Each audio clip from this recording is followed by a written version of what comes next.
जादुई नगरी एक ऐसा गांव है जिस गांव में कई महावीर का खून बहा है। बुराई पर अच्छाई की जीत के लिए 25 साल पहले आबिद ने भी अपनी जान गंवा दी, जो कि इसी समाज का वारिस था। आज 25 साल बाद समीर अपने पूर्वजों के गांव जादुई नगरी आया है। समीर एक सीधा साधा लड़का है जो फैशन के नाम पर एक ट्रांसपेरेंट घड़ी पहनता है। अपने कॉलेज की पढ़ाई पूरी करने के लिए समीर अपने दोस्तों के साथ रोज शहर जाता है। समीर के पीछे से एक लड़की की आवाज आती है। समीर, रुको जरा। ये आवाज माहिरा की थी, जो समीर के कॉलेज की सबसे अच्छी दोस्त है। दोनों रोज साथ में कॉलेज जाते हैं। आज समीर का थोड़ा मूड सही नहीं लग रहा था। माहिरा कहती है, क्या हुआ यार, आज मूड क्यों ऑन है तुम्हारा? क्या फिर समीरा से लड़ाई हुई है?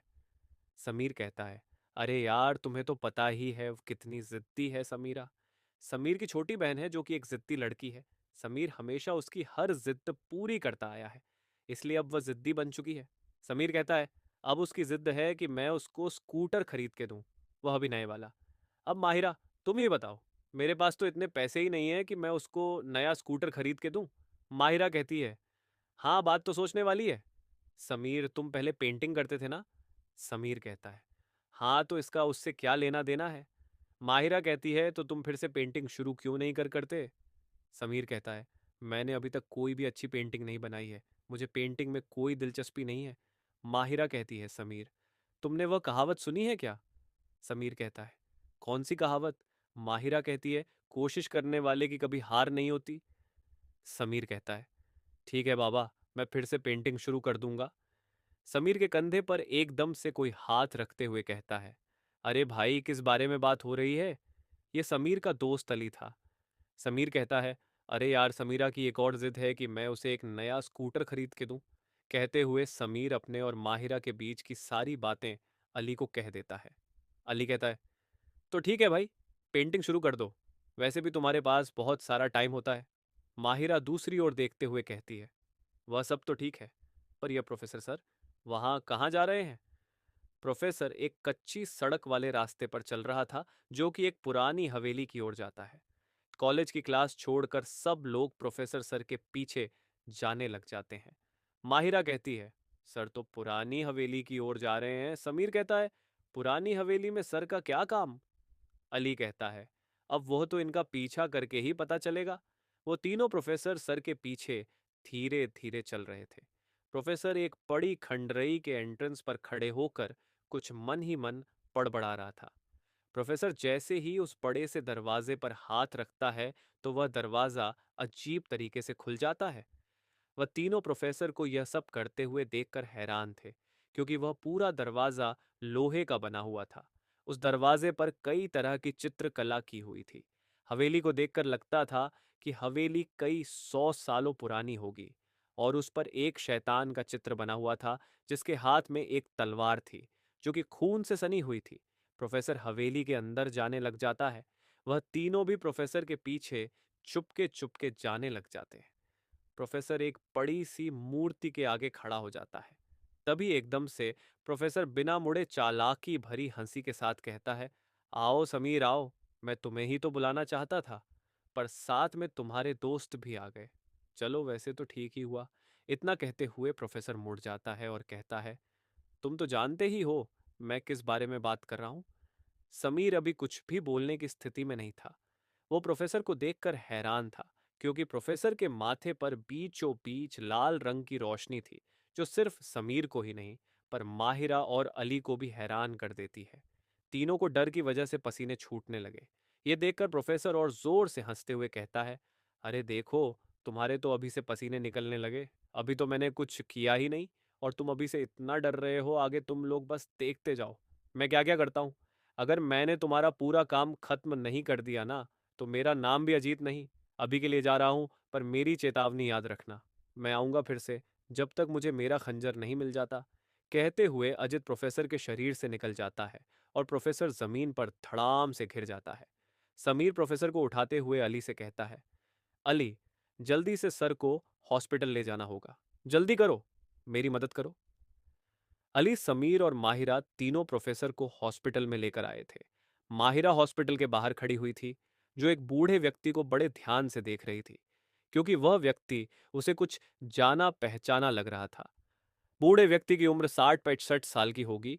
उसके हाथ की 10 उंगलियों में अलग अलग प्रकार की अंगूठियां पहनी हुई थी। उसे देखकर लग रहा था कि वह कोई बाबा होगा।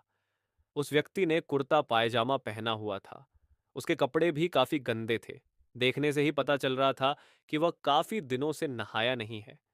माहिरा उस व्यक्ति को देखने में इतना व्यस्त हो गई थी कि समीर और अली काफी देर से उसके पीछे खड़े हुए थे, पर माहिरा को पता ही नहीं चला। अली कहता है, और इसे देखो, प्रोफेसर सर की इसको कोई चिंता ही नहीं है। पता नहीं कौन से ख्याल में है। माहिरा एकदम डर गई और अली को चिमटी काटते हुए गुस्से से बोली, ऐसे कोई किसी को डराता है? क्या पता है, मेरी तो जान ही हलक में आ गई थी। समीर हंसते हुए माहिरा को चिल्लाते हुए कहता है, सच में माहिरा, मैंने तो सुना था कि माहिरा डरपोक है, पर आज देख भी लिया। माहिरा समीर के सर पर टपली मारते हुए कहती है, और तुम भी अली से कम नहीं हो। तुम तो ऐसे ही मेरा मजाक बनाते रहते हो। हाँ, और डॉक्टर ने क्या कहा? प्रोफेसर सर कैसे हैं? अब समीर कहता है, सर ठीक है, बस गिरने की वजह से सर में दर्द है। डॉक्टर ने कहा, हे के घबराने वाली कोई बात नहीं है। तभी अली माहिरा से कहता है, माहिरा, वैसे तुम किस बारे में सोच रही थी? माहिरा थोड़ा नाराज होकर कहती है, तुम्हें वो बाबा दिख रहे हैं जो कि कुर्ता पायजामा पहने हुए हैं। समीर कहता है, हाँ तो उनका क्या? माहिरा कहती है, वो बाबा हमारे गांव के पुराने सरपंच नहीं लग रहे क्या? अली कहता है, हाँ लग तो रहे हैं। समीर कहता है, पर वो यहाँ क्या कर रहे हैं? उन्हें तो गांव के आखिरी घर में होना चाहिए, क्योंकि जब से उन पर काले जादू का आरोप लगा है, तब से वो उसी घर में रहते हैं। अली कहता है, बात तेरी सही है समीर, लेकिन क्यों ना हम उन्हीं से जाकर पूछ ले कि वह यहाँ क्या कर रहे हैं। समीर हामी भरते हुए उस व्यक्ति की ओर बढ़ने लग जाता है। समीर उस व्यक्ति के पास पहुंच नहीं वाला होता है कि वो व्यक्ति समीर को रोकते हुए चिल्लाकर कहता है, तुम यहाँ क्या करने आए हो? यहाँ से चले जाओ, वरना अपने साथ पूरे गांव को लेकर मरोगे। समीर कांप उठा। अली बीच में दखल देते हुए बोला, उमर चाचा, ये आप क्या कह रहे हैं? समीर पूरे गांव के लोगों को लेकर कैसे मरेगा? उमर उदास होकर कहता है, बेटा तुम यहाँ क्यों आए? तुम्हें वहां शहर में ही रहना था। आज से 25 साल पहले जो हुआ वो मैं फिर नहीं देखना चाहता। समीर, तुम्हारे मम्मी पापा की जान कैसे गई? क्या तुम्हें वो पता है? समीर उदास होते हुए कहता है, हाँ पता है। हमारे घर में आग लगी थी और मम्मी पापा जल गए। मैं और समीरा बच गए। अच्छा होता मैं भी चल जाता। उमर कहता है, नहीं बेटा, वो आग इत्तेफाक नहीं, साजिश थी उस शैतान की जो तुम्हें उस हवेली में मिला था। और रही बात तुम्हारे और समीरा के बचने की, तो इतना जान लो कि तुम दोनों ऐसे ही नहीं बचे हो, बल्कि तुम दोनों को बचाया गया है, क्योंकि आगे तुम्हें ही लड़ना है। सिर्फ तुम दो ही नहीं, और दो लोग तुम्हारे साथ हो। उनमें से एक तुम्हारे जानने वालों कैसे हैं? समीर कंफ्यूज होते हुए कहता है, उनमें से एक मेरे जानने वालों में है। कौन है वह? उमर उदास होकर कहता है, मुझे नहीं पता कि वह कौन है, ना ही उस एक के बारे में मुझे कुछ पता है। तुम लोगों को मिलकर लड़ना होगा, क्योंकि तुम्हारा दुश्मन भी अकेला नहीं है। पर तुम अभी तैयार नहीं हो।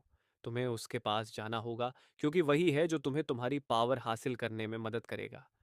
समीर आश्चर्य से कहता है, पावर? कैसी पावर? मेरे अंदर कोई पावर नहीं है उमर चाचा। मुझे तो कोई पावर महसूस भी नहीं हुई है। तो फिर मुझे मेरी पावर कैसे मिलेगी? कैसे मिलेगी? समीर को अपनी पावर, और वो दो लोग कौन हैं? वो लोग कैसे समीर को उस इंसान के पास जाने में उसकी मदद करेंगे? जानने के लिए सुने जादुई नगरी।